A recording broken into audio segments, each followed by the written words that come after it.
আমি জানি বিএনপি ক্ষমতা আসবে কি নির্বাচনে আসবে কি আসবে না, তারা দ্বিধাদ্বন্দ্বে ভোগে।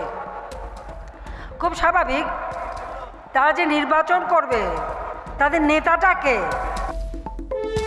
2007 সালের 11 মার্চ সেনা সমর্থিত তত্ত্বাবধায়ক সরকারের সময়ে গ্রেফতার হন বিএনপির জ্যেষ্ঠ নেতা তারেক রহমান। সে সময় রাজনৈতিক অস্থিরতার প্রেক্ষাপটে একাধিক শীর্ষ রাজনৈতিক নেতা আটক হন। পরবর্তীতে মুক্তি পেলেও শারীরিক চিকিৎসা ও পারিবারিক কারণ দেখিয়ে তিনি দেশের বাইরে অবস্থান করতে থাকেন। সেখান থেকে শুরু হয় তার দীর্ঘ প্রবাস জীবন। 2007 সালে মুচলেখা দিয়েছিল জীবনে আর রাজনীতি করবে না, লন্ডন যে বসে আছে।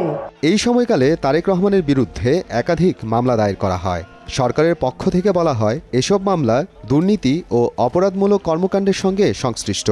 অন্যদিকে বিএনপি ও তাদের সমর্থকদের দাবি এসব মামলার বড় একটি অংশ রাজনৈতিক উদ্দেশ্য প্রণোদিত।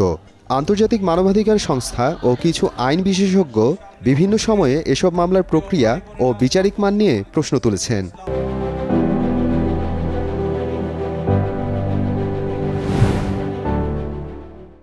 যেমন জিয়াউর রহমান তেমন খালেদা জিয়া, আর ছেলেও একটা সেই অমানুষ পয়দা করেছে।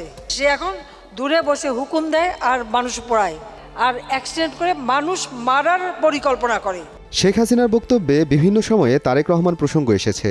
রাজনৈতিক বক্তব্য ও নির্বাচনী সভাগুলোতে তিনি বিরোধী দলের নেতৃত্বের সমালোচনা করেছেন, যা সরকার পক্ষের ভাষ্য অনুযায়ী ছিল রাজনৈতিক জবাবদিহিতার অংশ।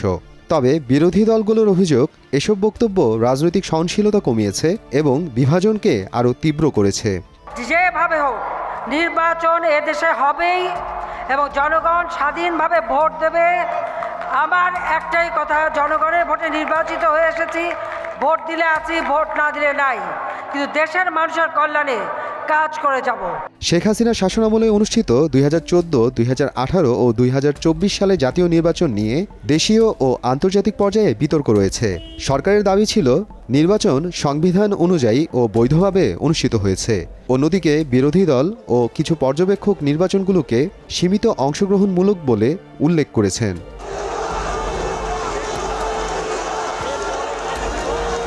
পরবর্তী সময়ে রাজনৈতিক আন্দোলন ও পরিবর্তিত পরিস্থিতির মধ্য দিয়ে জুলাই অভ্যুত্থানের মাধ্যমে শেখ হাসিনা সরকারের পতন ঘটে।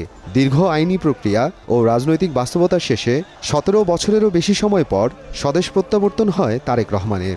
পালিয়ে থাকে লন্ডনে আর এখান থেকে আগুন জ্বালাতে বলে, আরে বেটা তোর যদি সাহস থাকে তো বাংলাদেশে ফিরায়, আমরা একটু দেখি।